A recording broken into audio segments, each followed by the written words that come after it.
Are you one of those people who look at the runners with a total admiration, thinking how cool they are in their little cute outfits, fitting a run just before work or maybe at lunchtime? Hi, my name is Joanna, and I teach women to eat so that you can break the crazy cycle of dieting, lose weight, and have fun while you do it. I was one of those people who look at the runners with total admiration, thinking it's totally not for me. I remember the first time I went running, that I was maybe 8 or 10 years old, and my mom just took me out for a run, and I was a little overweight. I was totally and completely not fit. And I remember it vividly, I was also wearing pink sweats. So I probably looked like a little piglet. And I nearly died. I know it's probably over dramatic, but that's how I felt, and I remember the feeling. I struggled for breath. I was in pain. I really hated it. And I've never been running since.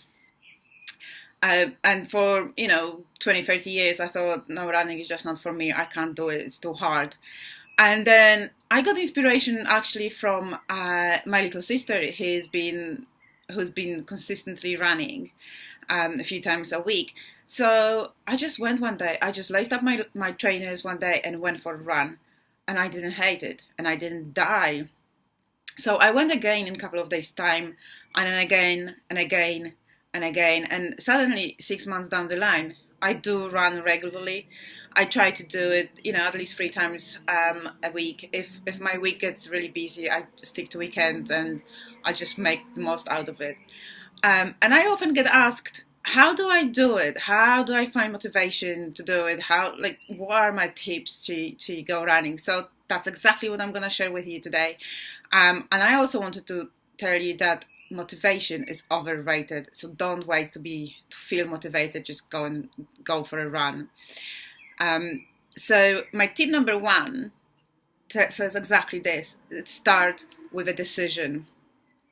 How I do it is, for me, the day before I decide in the evening that tomorrow is the day I'm going to go running. I get ready. I put out my workout clothes, and I basically psych myself up for the fact that I'm going to go running tomorrow.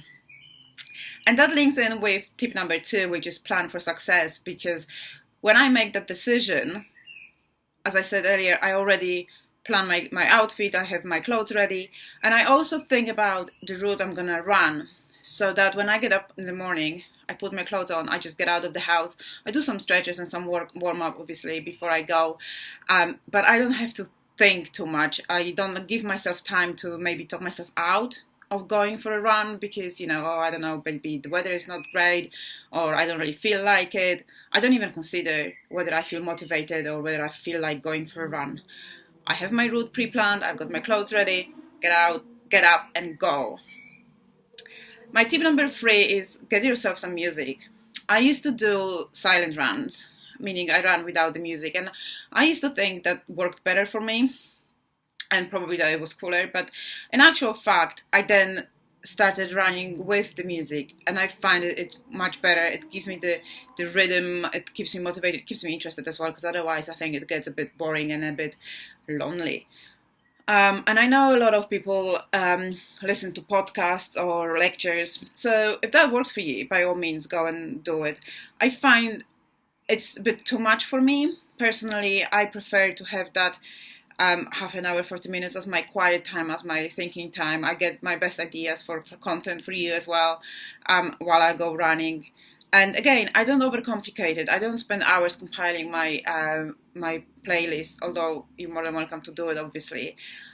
I just streamline live music, live radio that plays music and there's no talking. And I find that works best for me. Tip number four, sorry for the shakes.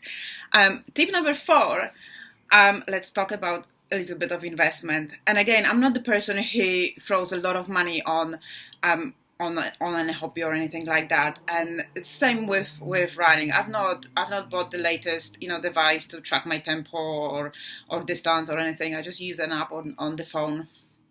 But what I want to say to you, and especially ladies, you want to get yourself a sports bra. And I spare no expense here. I go for basically the best bra I can afford, because if you go running, that's high impact sport, and you need to keep your breasts in place and protected. And yeah, just go buy yourself a good sports bra even before you buy trainers. And again, for the trainers, I kind of went mid-range. I don't have anything fancy. I just looked for trainers that are comfortable and gonna protect my foot. And again, if I'm still running in 6 to 8 months, I might look at upgrading them to something better.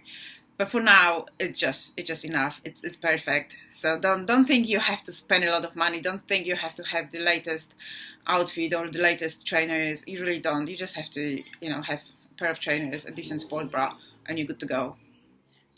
And tip number 5 is just make it work with your schedule. For me, it often works best if I go for a run just before I start my work day. So I do it in the morning. It helps to clear my head, sets me up nicely for the day. But sometimes I go running at lunch, sometimes I go running in the evening, sometimes I just go running at the weekends, because those are the only time I can really go and have that hour for myself. So don't think that you have to stick to specific time and day. But I'd like to challenge you today, and I'd like you to commit to going for a run at least once next week. And if you're feeling brave and if you'd like some accountability, please share in the comments. Leave me a comment and let me know what is the day you're gonna go running. And then I can support you. And if you have any other questions, feel free to pop them in the comments box as well. Or I'd love to hear from you. You can email me at joanna@fiminska.com. I look forward to hearing from you. Happy running!